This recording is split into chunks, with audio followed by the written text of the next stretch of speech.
Good afternoon. Good afternoon, everyone. I'd like to welcome you to the State of the City annual luncheon put on by the Indio Chamber of Commerce. My name is Patrick Swarthout, and I am very proud and honored to be the chairman of the board. And I also, my paying job is the Imperial Irrigation District. And the lights are on, folks, so everything's good. Now, if they go out, I'm going to be in big trouble. So, with that, I'd like to introduce a few folks. Well, let's start off with, let's make sure everybody's cell phones are turned off. You got 1 hour to turn them off. Turn them off. Nobody's going to call you during that time. You should be okay. Tell them I said it was all right. And then I'd like to stand for the flag salute, please.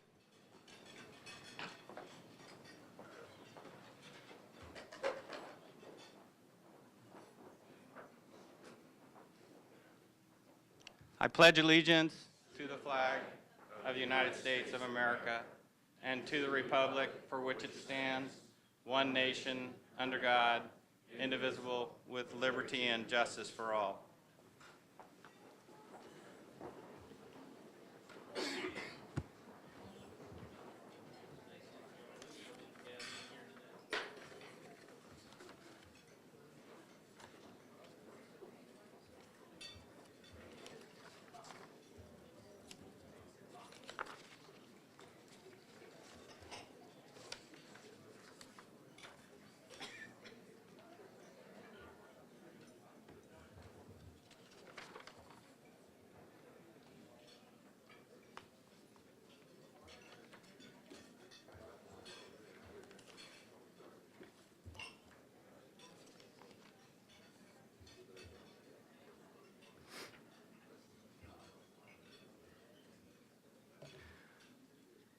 Oh, well, I just thought you guys would go ahead and eat. Go enjoy yourself. I'm looking through my notes here. Okay, I'm sorry. I'd like to start off by highlighting our board of directors. And would you stand and remain standing to the end? Please hold your applause till the end. I'd like to start off by introducing our executive officers.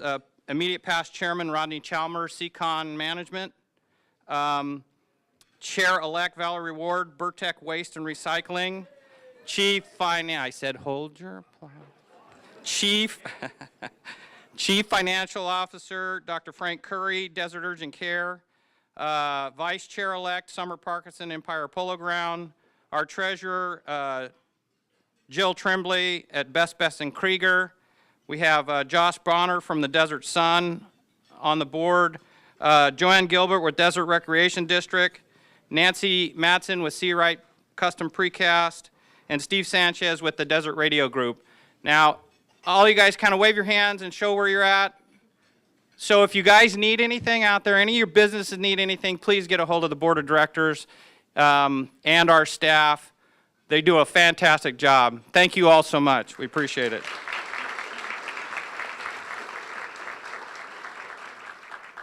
And as you all know, we all have ambassadors, and we call them our emerging ambassadors. Those folks that help do the emerging ambassador group, would you please all stand up? I'm not going to introduce you by name, but please stand up. Stand up if you're an ambassador. Wave. These are all the folks that check you in and make sure that your name is spelled right and that you go into the right table. At this time, I'd like to introduce our city council. We have our mayor, Lupe Ramos-Watson, our mayor pro tem, Glenn Miller, our council members, Elaine Holmes, Mike Wilson, and Sam Torres. Let's give them a big round of applause.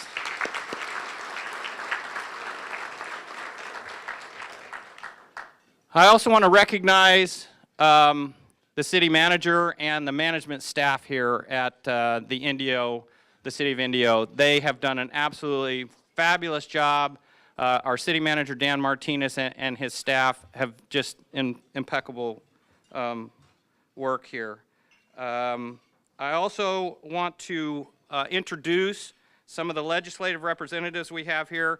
We are very honored to have Assemblyman Brian Estandi here.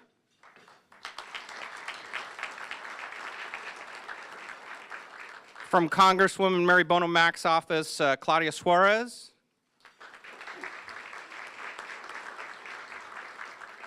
From Senator Bill Emerson's office, we got Joseph Gonzalez. From Assemblyman Manuel Perez's office, we have Greg Cervantes.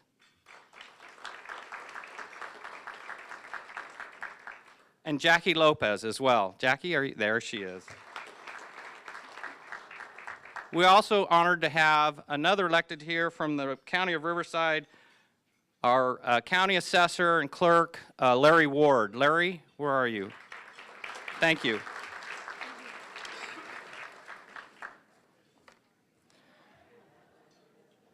I also want to thank the staff here at Heritage Palm for doing such a great job. Let's all give them a round of applause.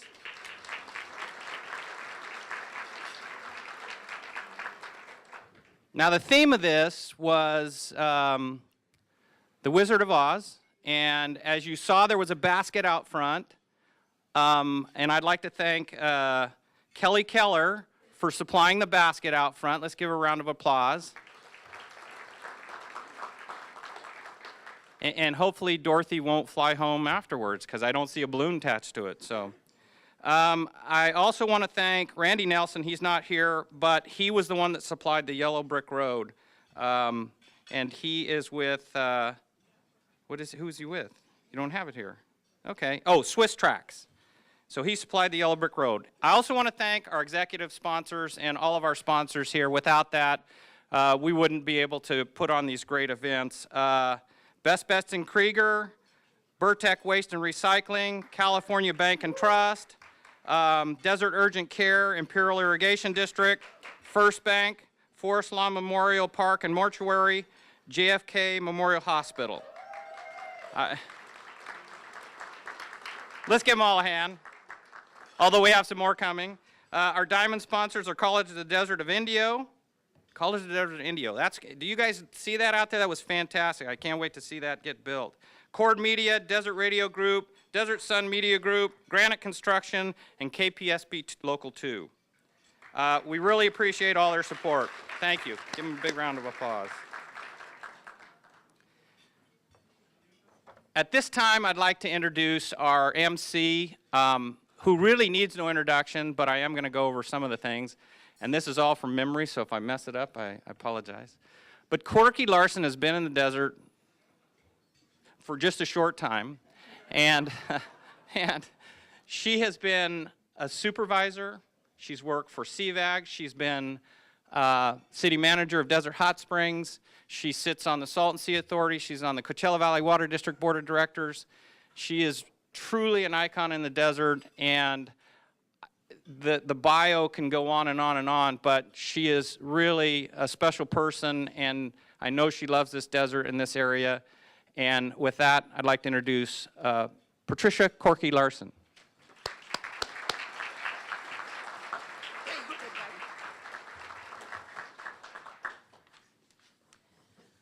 I can't tell you what a pleasure it is to be here with you all and to have the opportunity to introduce Lupe.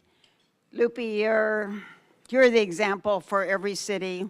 Before I get going, I'll say that I told Tom Kirk I was going to play it straight this time and read what I was supposed to say. And in honor of Lupe, I'll do that, I think. Okay. Lupe Ramos Watson was born and raised in Indio, as was your city manager. How few cities can say that? See, I've already journeyed off the thing, but anyhow. And has served on the city's council since 2004. She served the city as mayor from 2007 to 2008 and is serving as mayor from 2010 to 2011. Mayor Ramos Watson has an extensive background as a businesswoman and community activist and volunteer. She chairs numerous committees and sits on multiple boards. She is no stranger to working with teams, elected officials, and appointed individuals to achieve goals for the common good. Lupe Ramos-Watson has put the experience to use in her city council duties. See, I'd do much better if I'm just talking, where she is consistent advocate for balanced budgets and responsible spending. And it's really a pleasure to introduce Lupe to you. I know you all know her probably better than you know me, but with great pleasure, Lupe.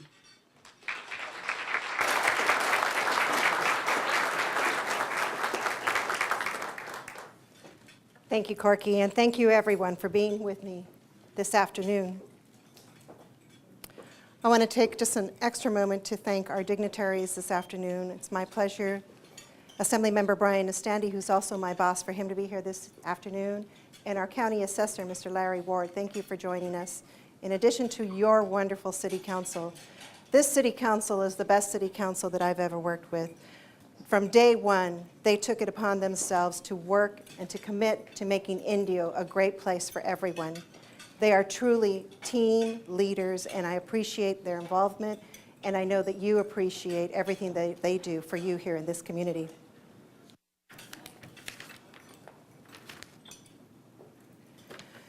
Before I go into my speech today, I want to take a moment to focus on a central point.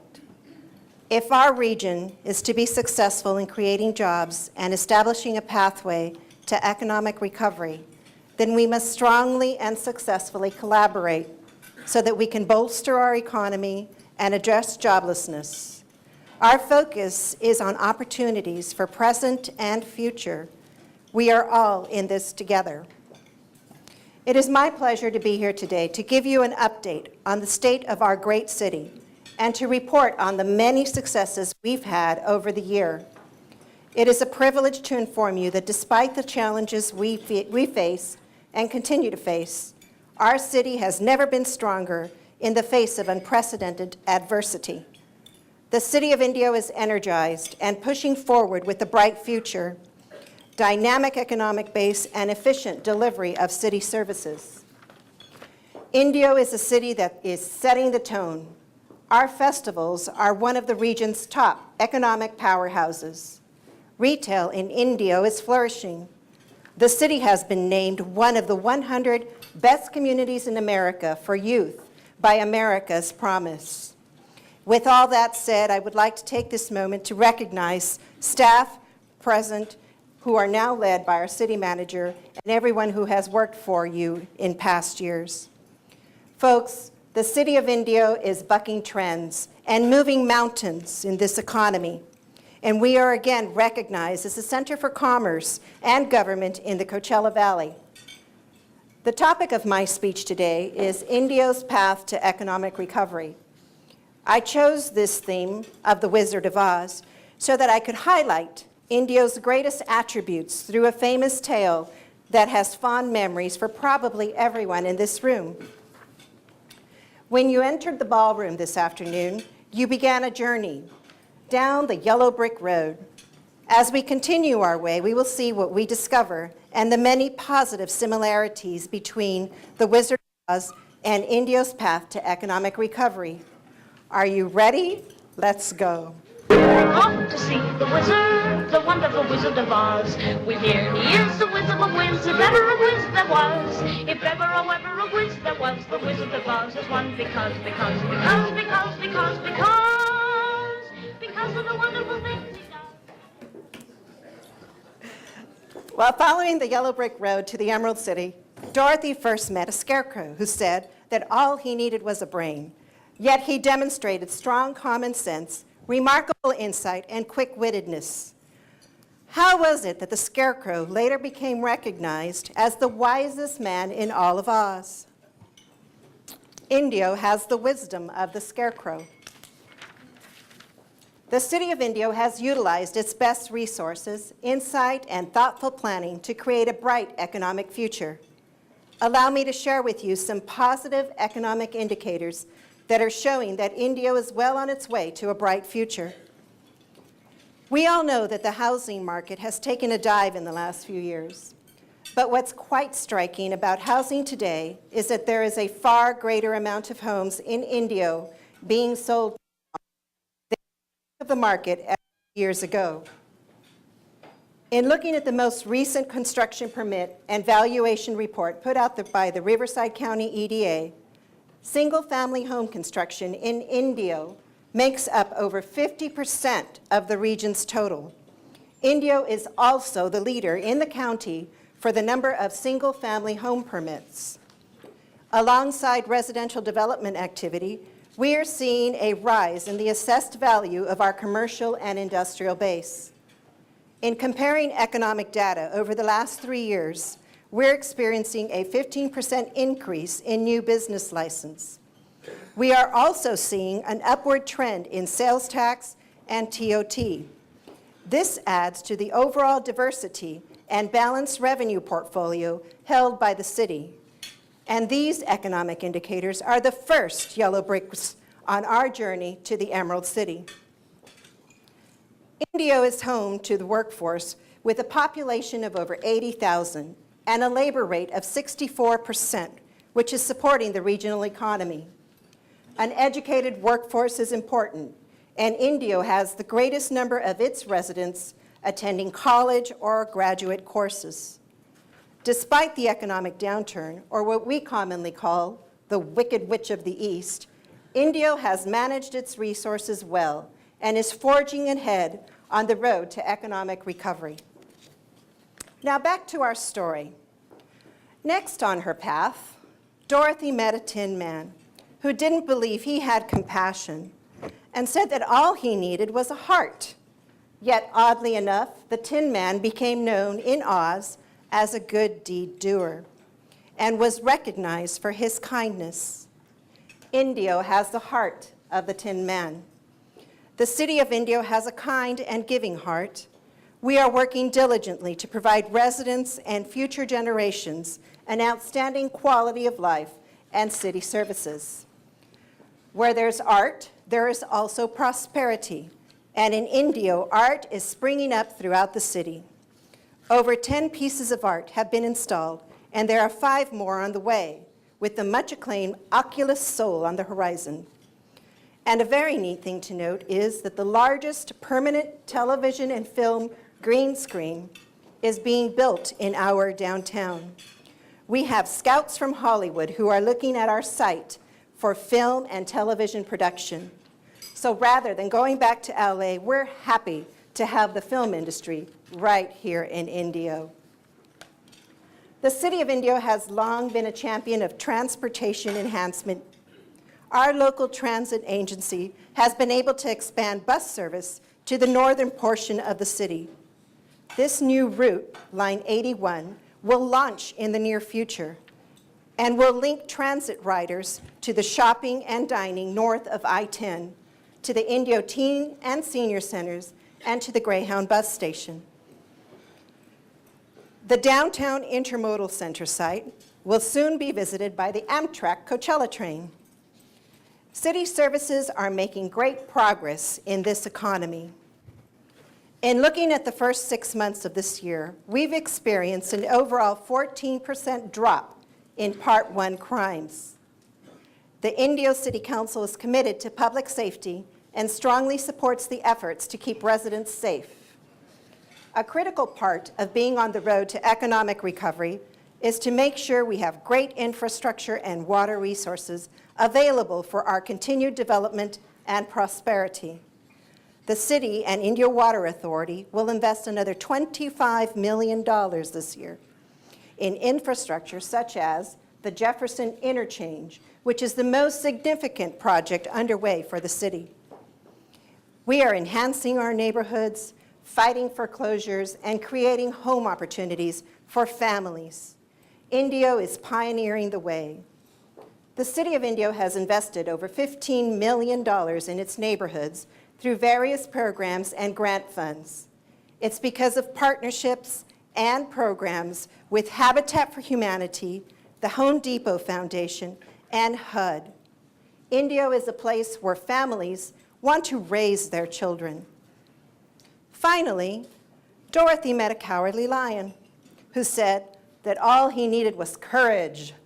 As a proud member of the King of Beasts, he thought he should roar loudly. Indio has the courage of the lion. The city of Indio understands that courage is acting in the face of adversity and fear. Moving forward creates new opportunities. It allows for economic development to grow and flourish. One of the greatest examples of that is COD's Educational Center in downtown. This $25 million investment into Indio will assist in the revitalization of the downtown, as well as be a strong economic draw for the city. It will be a place of learning for over 3,000 students annually. In addition to this, the California Desert Trial Academy College of Law will begin their classes this fall of 2012 in the downtown area. We all know that the state of redevelopment in California is on hold right now. But be assured that Indio has its property disposition and expansion plans in place so that when the green light is given, we will be at the forefront of capturing redevelopment opportunities. We have not let that stop us. Over the last year, a series of major national retailers have opened up shop in our city. Some of them are Toys R Us, Babies R Us, Anna's Linens, Chase Bank, Big Lots, Verizon, Party City, Rue 21, and many, many more. What's very exciting is that Starbucks is opening next month. Now, the reason this is exciting is because this is the first Starbucks to open in the Coachella Valley in the last 5 years. And guess what? They picked Indio, so yay. In addition, the city is developing a mass marketing campaign to promote economic development and enhance the city's image. One of the first components of that program is our new Shop and Dine Indio campaign. We will begin to strategically place ads throughout Indio and Coachella Valley that will direct people to our Facebook page to find out the latest restaurant, retail, and business specials going on in the city. We're inviting all businesses to participate in this program and all residents to support it. We will have a shop and dine guide on our website to help residents quickly and conveniently find what they are looking for.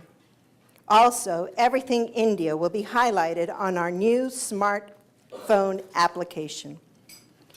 Indio is the city of festivals and is known as an international destination. We are uniquely positioned to attract economic investment from around the world through our festivals. On an average stay, a tourist will spend about $200 a day. Now multiply that against the number of festivals, the number of visitors, and the number of days that we have here in Indio, the sum of which is hundreds of millions of dollars for the valley's economy. And by the way, tickets for Stagecoach went on sale today. Now, to expand on tourism in the Coachella Valley, I would like to invite Mr. Scott White, our president and CEO of the Convention and Visitors Authority. Scott.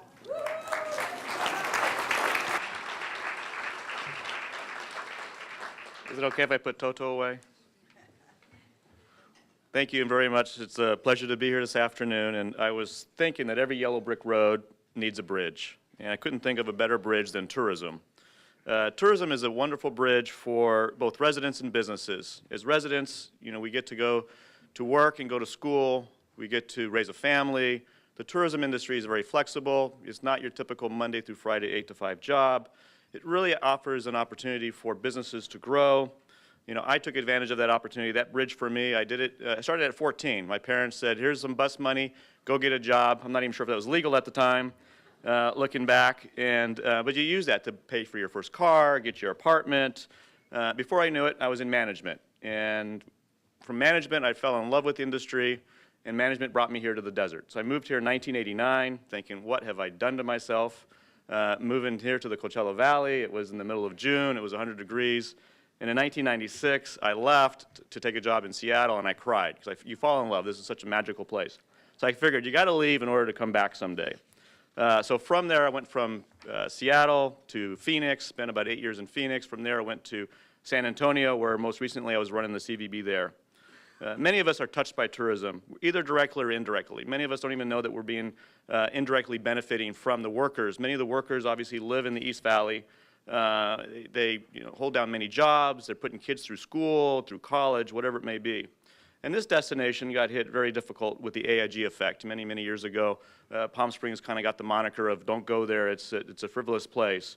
And it got hit again hard with the recession, and we're so dependent here on the seasonality of a destination. Our goal as a CVA is to build a foundation for our industry to minimize the impact, position the entire region for future growth, work with our partners like Indio to help them find success together. We as an organization were member-based in the past, and we've gotten rid of membership-based. We're now an all-inclusive partnership-based. So anybody that's in the tourism industry can benefit and participate with the CVA at no charge. So we really want to make sure that when somebody contacts us to do business with this destination, we represent everybody. It shouldn't be based on the ability of your budget to pay us, to be on our website, whatever it may be. So we want to make sure everybody has the opportunity to take full advantage of what we have to offer. Is this destination, we're really challenged with seasonality due to weather and air access. We have limited attractions. I mean, if you look at San Diego, Los Angeles, and Vegas, we don't have the SeaWorlds, we don't have the Universal Studios, we don't have a lot of the attractions, but that doesn't hold us back. So one of the first assignments given to me by our board, which is the Hospitality Industry Business Council, was to evaluate the branding and marketing strategies for the CVA. And I quickly discovered that we didn't have any research or data beyond our boundaries. We did a lot of research when people got here, what they like to do, how much money were they spending, where were they coming from. But what I wanted to understand is why are the people in San Francisco, Chicago, New York, London, wherever, why are they not coming to the destination? How do we attract more first-time visitors to our destination? So as a CVA, we target consumers for vacation. We target companies to come here and hold their meetings or their conventions. We target travel agents to help feature us and promote us in their website and their brochures, both domestically in the U.S. and internationally, all over the world. We also target writers to come and write positive stories about the destination. And as we say, we pay for marketing and we pray for editorial. We pray a lot for editorial. Because if you read a story about a destination, it goes a lot further than when you see an ad in a magazine, but you have to have a little bit of both. So as part of the rebranding process, we formed a client advisory board. We brought in 32 clients from around the country to give us feedback on trying to track those meetings, trying to track that particular business. Then we hired Y Partnership. Y Partnership is a firm that is dedicated 100% to the tourism industry to conduct focus groups and a national survey on our behalf. So we did focus groups in Southern California, and we just finished a study nationally, which included 11 different cities, including Vancouver and Calgary. We got over 2,500 surveys back, and we got a document now, it's about 300 pages. Incredible feedback. And from that, there was a lot of positive perceptions from individuals that had visited the destination in the past. So about a third of the people that we surveyed were pre-qualified travelers. We looked at a certain demographic. And so of those 2,500, about 800 had actually visited the destination in the past. And they described, we wanted to know, how are you describing the destination? Great weather, an oasis, escape, retreat, clean and well kept, rejuvenating, serene, beautiful, and healthy. So that's the positives. So, however, we struggle with the non-visitors. Their perceptions vary. You're too expensive, you're too hot, you're too old, retirement community, too pretentious, nothing to do. Those are their perceptions, whether they're right or wrong. Somebody in Chicago, somebody in Seattle that hasn't been here, that's what their perceptions are. So it's our job to try to educate them, communicate with them as we build the brand and our marketing strategies to connect them with the perceptions of the visitor, which is serene, beautiful, oasis, relaxing. So as I looked through all of this, I thought, as I had an opportunity to go up and speak about this, Indio plays a very important and critical role to what we're trying to accomplish. The perception of nothing to do and lack of attractions can be addressed and is being addressed with events. The city of Indio is nicknamed the City of Festivals. I couldn't think of a better name. Through special events, the city draws in more than 1 million people annually to festivals like Coachella, Stagecoach, National Date Festival, Kennel Club Dog Show, Southwest Arts Festival, International Tamale Festival, the Indian Powwow, polo matches, and more. You can go on and on and on. Every day we discover there's another festival, another opportunity for people to come into Indio, spend money, visit the destination, and I call that leaving new money behind. So when you see a visitor going down the street and they're lost, remember that they're spending new money in your destination, they're not using your services, and they're going to leave. And I always kind of joke around. Our job is we're trying to get people to come here, spend as much money as possible, and then we want you to leave. We want you to go home. So, because we want them to come back and spend it again. But a perfect example is the Coachella Music Festival. It is the most popular and critically acclaimed music festival in the world.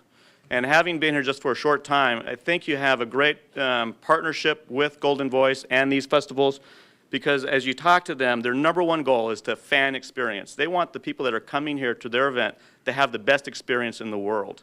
And that's similar to what we're trying to do. It's similar to what Indio is trying to do. You're trying to make the best experience for your residents, the best experience for your businesses. We want our visitors to come here, get rid of that stress from wherever they're coming from, and have that great experience. So to have a partner like that is incredible. I looked at some of their stats last year in 2010, over 50 million media impressions, 75,000 people from all over the world spending probably a lot more than $200 a day. So it's millions and millions of dollars. It didn't happen overnight. It took long years and hard work to develop that partnership. A partnership that can't happen without public and private coming together to work together to find that success. We see it every day in tourism. Whether you're building a hotel or you're building an event, we have to work together. We're all interconnected. As we talk about those bridges, we have bridges between all the different cities. And I see the bridges hopefully getting a little bit smaller, but I think tourism can bring the cities together, bring the communities together, bring the different agencies together to work to find success. So think of tourism as that industry that can hopefully interconnect all of us, build that bridge, create that commitment, pay big dividends, and really give us an opportunity to learn more about each other. And we like to say in the tourism industry, have some fun, because life is too short. So with that, I truly thank you for the time to speak a little bit about tourism. I could go on and on and on, but we have somebody much more important up here that needs to talk a little bit about what's going on in their industry. And I'd like to introduce Tom Kirk, the Executive Director of CVAG, Coachella Valley Association of Governments. Thank you very much.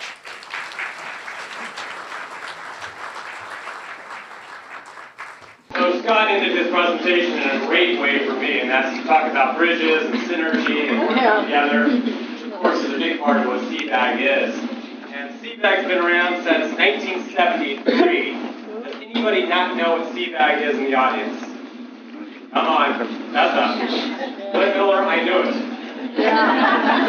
It's a regional agency, and it's made up of Indio and Palm Springs and all the cities in the Coachella Valley. And thanks to my predecessor, Corky, the city of Blight is a part of CVAG as well, and the county, and a couple of Indian tribes that are very important to the Coachella Valley as well. So we are a regional agency that's all about building bridges, both metaphorically and otherwise, right, Lee? Building bridges, doing transportation projects regionally, doing environmental projects regionally, doing energy projects regionally. When I saw the lineup of the event and the theme of Wizard of Oz, I was trying to figure out, what part do I really play in kind of the Wizard of Oz theme? And the first thing I thought was, well, of course, Yellow Brick Road, CVAG funds most of the major road projects in the Coachella Valley, so that has to be why I'm here. I thought, well, actually Dan can get up here and talk about roads. You really don't need more grants. You really don't need me to talk about roads. Maybe it's this Emerald City thing. Emerald City, CVAG's about providing a green economy. Certainly CVAG's about creating a quality of life that rivals the Emerald City in the Coachella Valley and Indio. I thought, well, Lupe does a pretty good job of sharing that vision, not just of Indio, but of the entire Coachella Valley. So that's probably not why I'm here. So I came to the uncomfortable conclusion that what you really needed is somebody with no brain. That very well might be why I'm here. So I'm the guy with no brain. I'll share a little bit about what CVAG is doing. CVAG is doing a lot of road projects right now. And I got a call from one of our news stations a week or two ago, and they're going to come in with a hard-hitting story because there are lots of complaints out there of people that have to wait a whole 2 or 3 minutes on our roadways because there's so much road construction going on in the Coachella Valley. And I said, bring it on. I look forward to having you over and putting me on camera. And these hard-hitting questions, and I said, every time I see one of those cones, I smile. Every time I wait for a minute or two, I'm reminded that I'm waiting a minute or two to get to my job. The people that are out there working on these projects may not have had a job until these projects came along. So the interchanges on I-10 that the state's been supportive of, the work on Monroe, the work on Fred Waring, the work in the city of Palm Springs. These are all fantastic things to be doing right now. When you look at those interchange projects in I-10, know that that's your money. That's not a lot of state money, it's a little bit of federal money, some stimulus money, but it's a lot of your money.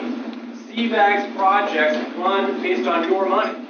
We take sales tax, Measure A. We get half of the sales tax measure into the Coachella Valley, and we spend it on regional projects.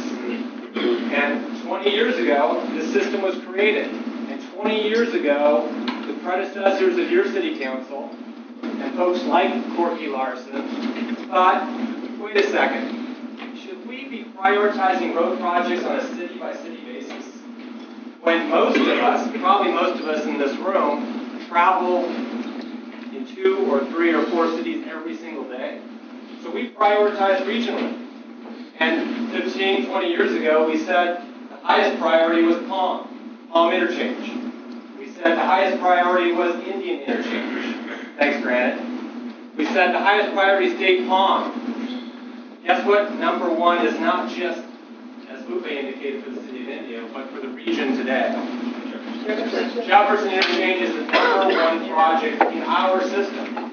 Not just for Indio, but for Palm Springs, for Coachella, for La Quinta, for Indian Wells. It is number 1. We will get it funded. We will get it done. Update on Jefferson. Jefferson Interchange has been slow. You can point fingers to the federal government. You can point fingers to the city of Indio. You can point fingers at CVAG. It's not going to help us a lot. There have been challenges on Jefferson. We expect Jefferson to get underway in 2 years. It is a massive project, and I do have some good news to share with you. 2 bits of good news. One, part of Jefferson Interchange will be under construction really in the next year, a block grant. And that's the Varner Road scheme, if you want to call it that, right outside the north side of the freeway. That will be underway in the next year. It's a partnership between Indio and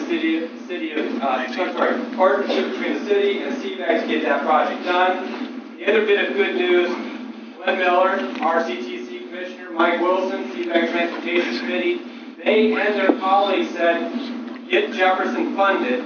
Last week I sent a letter to RCTC, which will go up to Sacramento, and we are going to say, of the $20 million that CVAG will get in state money over the next 3 years, we're going to put every single dime on Jefferson Interchange. That's fantastic news.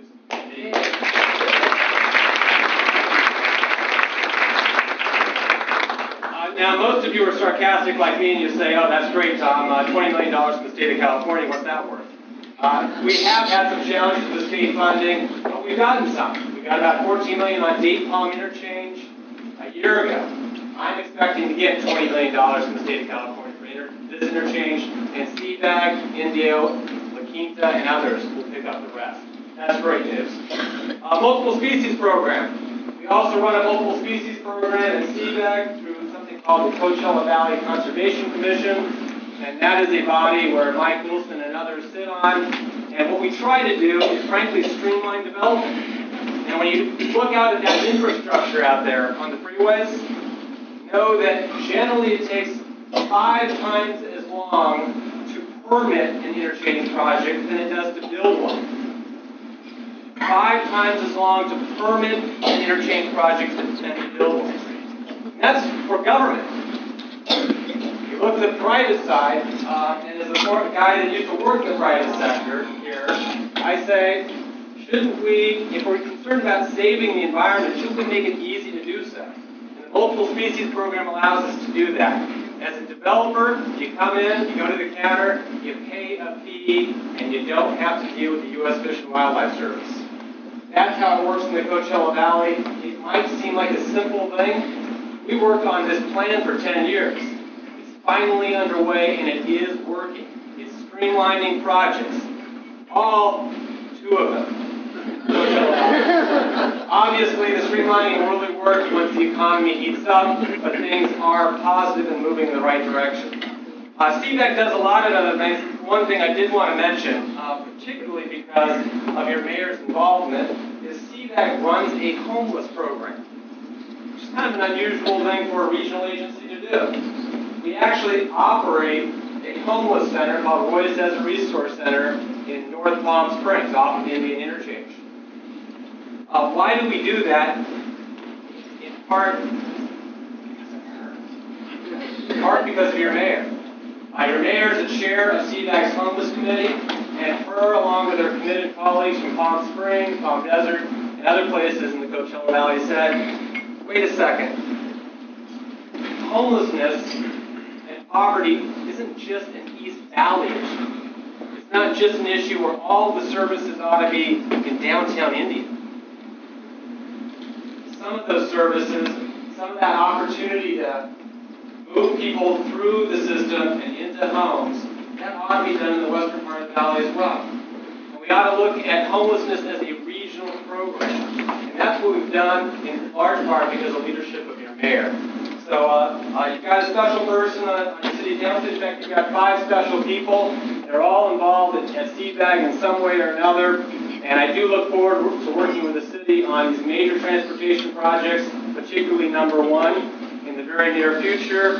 Thank you for your time. I'll stick around if you have additional questions. Next up is the Vice President of the Imperial Irrigation District, John Pierre Menville, who I knew from my time on the Salton Sea Authority. And it's great to have John and IID as committed as they are to this event, and to have John here on behalf of IID.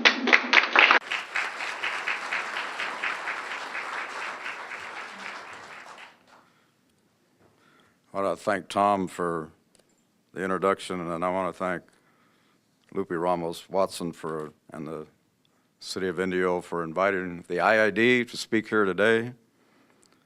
So, good afternoon. My name is Jean-Pierre Menville, and I am a member of the Imperial Irrigation District Board of Directors, currently serving as Vice President. The Great Recession ended almost 2 years ago in June of 2009. However, a series of factors, including low consumer confidence, have seemed to slow our region's recovery. The word confidence is defined as having full trust, belief, or assuredness. I believe confidence comes with knowledge. And so today I'd like to share with you some knowledge about what your local energy provider is doing to pave the way for recovery in the region. Your IID is the 3rd largest public power provider in the state and the largest irrigation district in the nation. We are an organization with a rich history. Just this summer, we marked our 100th year anniversary. First and foremost, IID is helping the local economy by providing residents and businesses with reliable, low-cost electricity. In fact, IID boasts the lowest residential energy rate in Southern California. Several factors allow us to do this. The first is that we are a public power provider. This means we are governed by a locally elected board of directors and are not owned by stockholders. This means we don't need to pay dividends or turn a profit as a for-profit entity would. As a public power provider, IID must meet a variety of federal and state mandates. Yet, public power confers enormous benefits on our communities because it provides us wide latitude to make local decisions that best suit our needs and values. Every region has its own distinctive characteristics, including natural resources, geography, and climate, economic and social opportunities, and challenges. These local characteristics must be taken into account when decisions are made about electric rates and services, generating fuels, clean air and water, and other issues that affect our communities. In addition, public power stimulates economic prosperity, translating into better living conditions for families within our community. Having local control of our rates and services allows IID the ability to encourage existing business customers to maintain and expand their operations while allowing our cities to attract new business opportunities. Low electric rates hold down consumer costs and allow IID customers to spend more money on other goods and services, thus further stimulating the local economy. Now, I have often heard it said that IID is a water and energy provider and, as such, isn't in the economic development business. While its core responsibilities are to keep the lights on and the water flowing, It also has a duty to deliver on a promise of renewable energy in the service area. It simply isn't enough to be blessed with a vast store of renewable resources right here in our own backyard and the untapped potential that comes with it. To maximize this potential for the benefit of the people who live and work here, IID must willingly take up the mantle of leadership, something it has done throughout its storied history. One way IID is doing this is through its transmission expansion plan. We have laid out a strategy to incrementally upgrade and increase our transmission resources in order to accommodate the budding renewable energy industry within our service territory. It's no secret that the Coachella and Imperial Valleys have an abundant amount of solar, wind, and geothermal potential. The key will be in the way in which these products are brought to market and transferred to urban load centers in the north, south, east, and west. IID has committed itself to furthering the growth of renewables within its service territory. However, these projects are extremely costly and not something with which IID will burden the local ratepayer. In response, IID has developed a clustered approach in which developers looking to build within our service territory are allowed to pool costs with one another, thus reducing the financial burden on any one generator. Attracting and providing for renewable generators in our region is only one of the steps IID is taking in renewable energy area. We're also looking at ways to incorporate additional green resources into our energy portfolio. As greenhouse gas mandates and regulatory pressures increase, IID has designed a strategic approach to incorporate additional resources into our portfolio while keeping our low rates intact. Some of the ways we will do this include the purchase of renewable energy credits and strategic public-private partnerships with geothermal and solar developers in our region. And when I say region, I mean projects right here in Indio. Earlier this year, I had the privilege to participate in a ribbon-cutting event at Granite Construction's Indio facility. Through participation in the IID Solar Solutions program, the company constructed a sophisticated, concentrated photovoltaic system that will generate 318 kilowatts of clean solar energy, the first of its type to be energized in the IID service area. This system is comprised of 6 50-foot arrays that track the sun as it crosses the sky. For their participation, Granite will receive an estimated incentive of more than $780,000 during the next 5 years. Other Coachella Valley solar projects in the past year include a 480 kilowatt system that will power the city of Coachella's water treatment plant. In total, IID's Solar Solutions program has paid out more than $6.6 billion in rebates to residential, commercial, and government customers. To date, IID's customers have installed more than 2.5 megawatts of clean solar-powered energy. This year alone, the Solar Solution Program took in more than 175 applications. This popular program is slated to continue through 2016, each year awarding $4 million in rebates. And we are not stopping with just solar. IID is also ramping up its efforts to help small businesses use energy more efficiently. In August, the district launched a new direct install program targeting small commercial accounts. Under the program, IID sends a certified contractor to work with eligible small businesses to evaluate their energy use, identifying energy savings opportunities, and install energy-efficient retrofit replacement equipment at no cost to the customer. The program has been a huge success. In the first 6 weeks, the program helped 77 businesses in the Coachella Valley and saved more than 213,000 kilowatts of energy.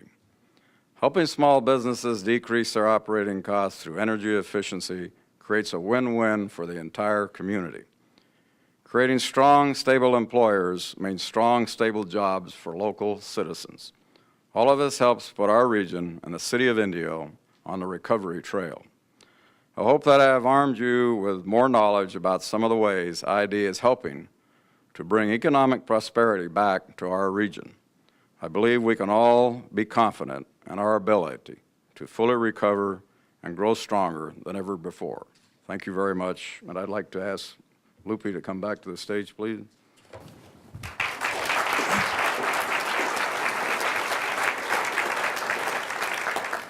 Thank you, Director Benville, Director Corky Larson, President Scott White, and Executive Director Tom Kirk for being here with us this afternoon to share the many ways that we are all working regionally to help Indio on its path to economic recovery. To sum it all up, the Scarecrow, the Tin Man, and the Lion all thought they lacked something, but in reality, they were all worthy. Each of them had strong leadership qualities from the very start. Indio has inspired great leaders. The city of Indio understands that to create change in a community takes dedicated and inspirational leaders. In closing, we thank our local community, our businesses, our nonprofits, residents, and government agencies for their unwavering support of Indio. Our goal as your city servants is to continue to promote Indio as a city of the future and stay strong on our path. This includes economic development and an emphasis on quality services, quality development, and quality way of life. We will live within our means. We will operate smarter, leaner, and create the needed change. Even with a challenging economy, we will continue to plan for our future. We will maintain and enhance our important role as the city of festivals. I'd like to invite our guest speakers to join me up here in front of the podium, if you will.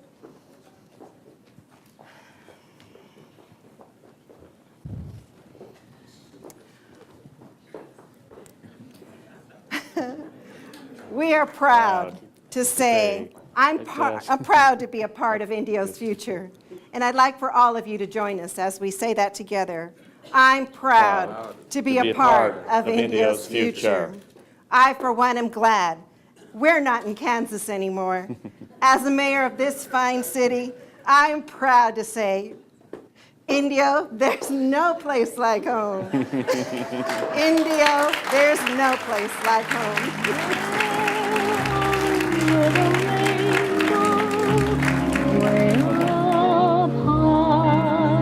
Thank you. Great job. Hey, Nice job. Land that I heard of once in a lullaby. Hang on. Hang on. Don't get up and leave yet. We're not through. We got 3 minutes. We got 3 minutes, and I'm going to use every single one of those minutes. So with that, thank you all for coming.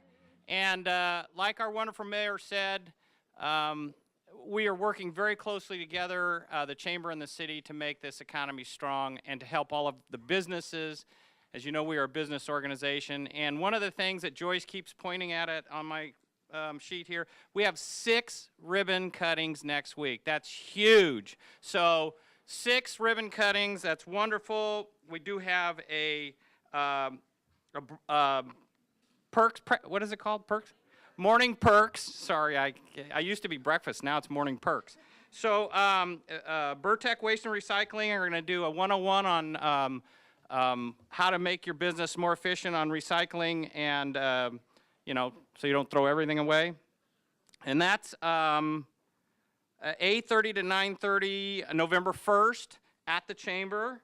And one of the Saturdays in November, and I don't know which one it is, but we are also doing a turkey bowl. We did it last year. We're trying to do it again this year. We're looking for bowlers, so come on a bowl. You can throw a turkey down the aisle and see if you can knock some. It will not be a live turkey. It will be a frozen dead one. Also, all of our social networking events that we have, it's the last Tuesday of the month. We do an incredible job. We had a great turnout just Tuesday out at the Jeep Tours. 180 people came out there and had a great time. So please join us. And with that, thank you all and have a great weekend. For anyone who'd like to ask any questions, we're going to be in the reception room outside for a few minutes if you'd like to join us.